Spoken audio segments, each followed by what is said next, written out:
Wake up, wake up, wake up, and welcome to another day that we didn't deserve, you guys. I'm excited. Welcome back to another week.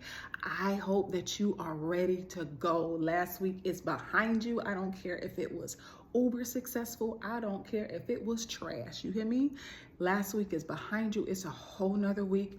You're at a whole different story, or continue the one that you were writing, right? So I'm very, very excited. I am definitely going to be quick this morning. I'm racing the clock. I have a laundry list, long task item that I need to get done. Of course, it is coming up to the holidays, so I want to be able to enjoy our holiday, but it's also the end of the month, end of the year, and all of those things when it comes to our landlords and our communities. All of those things are usually financials, right? Reporting, just making sure that we're projecting, making sure we're looking at all of those things and making sure that we can really hit the ground running in 2025. So I'm super excited about this, but I tell y'all, I had to get this off my chest. I had to get this off my chest, okay? One of the things that in prayer this morning, and I actually got an opportunity to work out this morning, that is definitely on my short list for goals, making sure that I get my morning routine in order. And when I say in order, I mean consistent, right? And sometimes that is a little hard. Especially with a little one. I have a 15-month-old.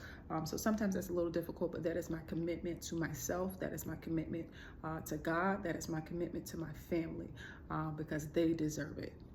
You know, they deserve it. The gifts, the things that God put inside of me, it deserves to be birthed.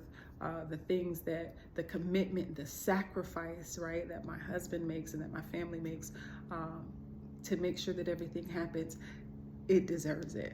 Right, so that's my commitment. But I was praying this morning, and one of the thoughts, I always try to have some sort of thought, something that I'm clinging to, something I'm holding on to, something that causes me to move forward, right? And one of the thoughts that came to mind was lead with anticipation. Lead with anticipation. And this morning, that thought, that was before this even came up to mind this morning, I woke up and there was just a different sort of urgency for routine. There was a different sort of urgency for consistency. There was a different urgency for getting things done, right? And I had noticed one of the things that I began to repeat lately is, oh, I feel like I can't get anything done. I can't get anything done. And I started to repeat that more often than I would like to. And you know, a lot of times you don't really notice when you're saying things over and over again. But then, of course, my husband, he's really good about shutting things down. And I noticed that he started coming back, like, stop saying that, stop saying that. And I really had to stop myself and say, okay, well, what am I saying? And that was one of the comments that I would keep telling myself, well, I can't get anything done. I can't get anything done.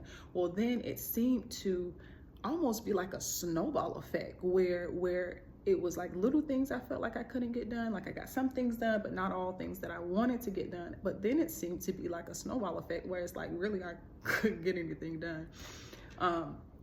So I had to reevaluate that. And this morning I really did get up with anticipation. Like, no, I'm going to complete the things on my task list and I'm going to have some sort of forward movement. So I forgot about this laundry list of things that I need to do. Yes, those things are there, but I started with 3 things that I need to get off the list this morning before 8 a.m. And I did those things. I got up, I worked out, made the bed, did those things, got my hubby off with his lunch, off to work. I was able to post on social media. That's one of the things, just our marketing and our exposure that I'm looking to improve this, kind of this next season, and able to check on one of our customers' payments and something we were working on there. And I was able to get all those things done before 8 a.m. And I looked at the day and I said, don't you ever say again that you can't get anything done. And when I got to that point, I prayed, God, I prayed, bless my household, When I got to that point, that's when the Lord dropped in my spirit, lead with anticipation. lead with anticipation. And it is so very important. And I try not to get online. And I don't want to be one of those people who's always like, okay, thus say the Lord. You want to get online and tell everything the Lord is telling you, which I don't, right? There are some things that's between me and him and just my journey. But I do feel like that there's so much out there. There's so much negativity. There's so many things that can distract us. There's so many things, whether it be online or in your real life, where people are connected to you and you don't realize the detriment of those connections. I feel like there's so much out there that we are battling, even the conversation in our own heads. There's so much that we are out there battling that it is important when you can and when you're able to add to the conversation of godliness, to add to the conversation of holiness, to add to the conversation what it means to walk with God, even in your work, in your career, in your profession, and what it is that you are doing to produce finances, to produce wealth in your life. I feel like those things are extremely important to add to the conversation. So there's a place of safety and there's a place of refuge for people. But man, when he dropped that in my spirit, I'm like, okay, Lord, I need to lead with anticipation. And I began to really think about that thing. And one of the verses that he brought back just to my memory, and we say this all the time, and sometimes when you say something so often, you really overlook what the true power is, what the true meat of it is. And the verse that he brought back to my mind was Proverbs 18:21, where it says, death and life are in the power of the tongue, and they that love it shall eat the fruit thereof.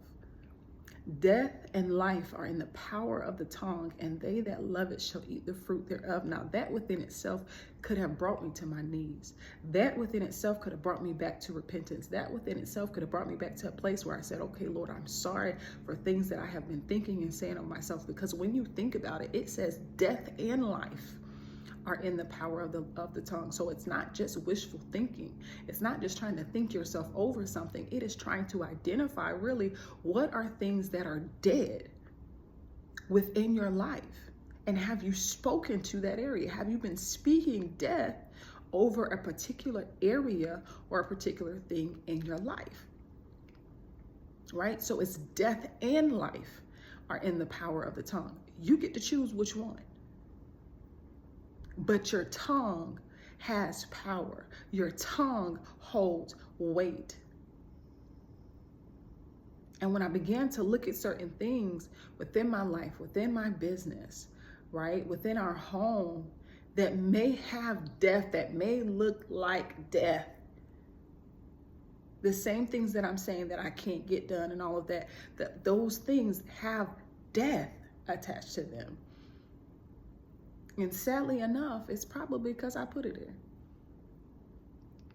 But that was not enough, because I've heard that verse my entire life. I've heard that verse my entire life. Grew up in church, heard that my entire life. And yes, I understood it to an extent, but what I missed was I also missed the verse right before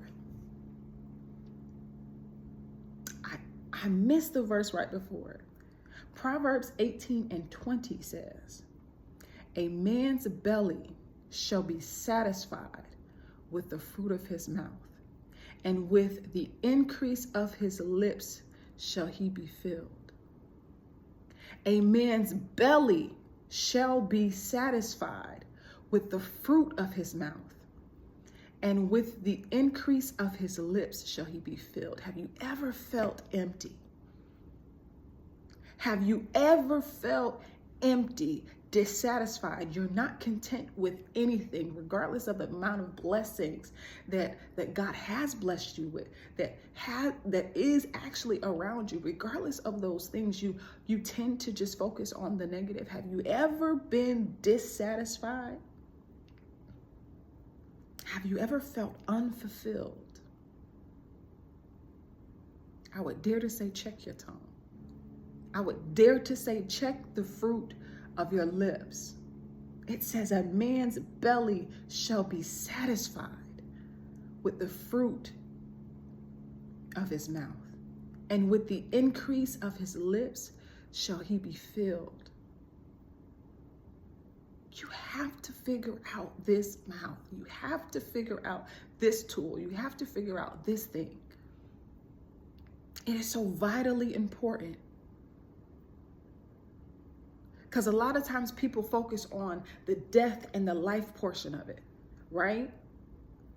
We are a world, we are a society that is okay with being in the middle. We're okay with being mediocre. We're okay with, if we can just get by, then everything's okay. So a lot of times, because it's not the extreme of what we would consider death, because you have not hit rock bottom, you have not recognized it to be death. But because you have not hit rock bottom, the one extreme of it, right? You may not be living in abundance, what you would consider life, but you okay, right? So we settle for in between. We settle for the mediocre. Well, I dare to say that the in between of death and life rests with your satisfaction, rests with your quality of life, rests with your contentment, rests with you being filled or unfulfilled. That the in-between of that is made up of your satisfaction. And this says, the word of God says, a man's belly shall be satisfied with the fruit of his mouth, and with the increase of his lips shall he be filled. Have you guys ever really thought about what happens when you're hungry, when your belly is not satisfied? When you're hungry, not just when you're hungry, but when you're starved, when you don't have that, when you don't have that. Have you ever thought what happens? Your tummy begins to growl, right? It begins to have an involuntary reaction to the lack. It has an involuntary reaction to the lack of food, to the lack of nourishment, to the lack. Have you ever wondered when you begin to growl, when you begin to lash out? I think about my baby. I think about my girl when I come to the point in the times where I have gotten over angry or I have seemed to lash out. It's because something was missing. There was a lack there. And based on what it says in the word, it could be starting with my mouth. Why are daily routines so important? Why do people find wild success with that when they get a daily routine together, when they're able to consistently do things well and get it done? Something as simple, they always say, if you can just make your bed. Why is something so simple so effective? Because it gets you closer to a point of leading your day with anticipation. And when you lead your day with anticipation, you change the way your thinking is for the day. You change your thinking for the day. And because you have changed your thinking, the atmosphere of your mind, your mouth follows suit. And now instead of creating death, you are speaking life and you are calling forth those things that were dead to life. Sometimes your analysis is accurate. Sometimes the hands you are dealt really stink. Sometimes that is all true. Sometimes what you have to work with is limited. But you serve, my God, I hope you do. You serve a limitless God. And through him, all things are possible. Lead with anticipation. Align yourself with his will. Get to work and watch him work. Anyway, that's all I have for you guys today. Please, as you know, take what you need and get on about your business. Love you guys.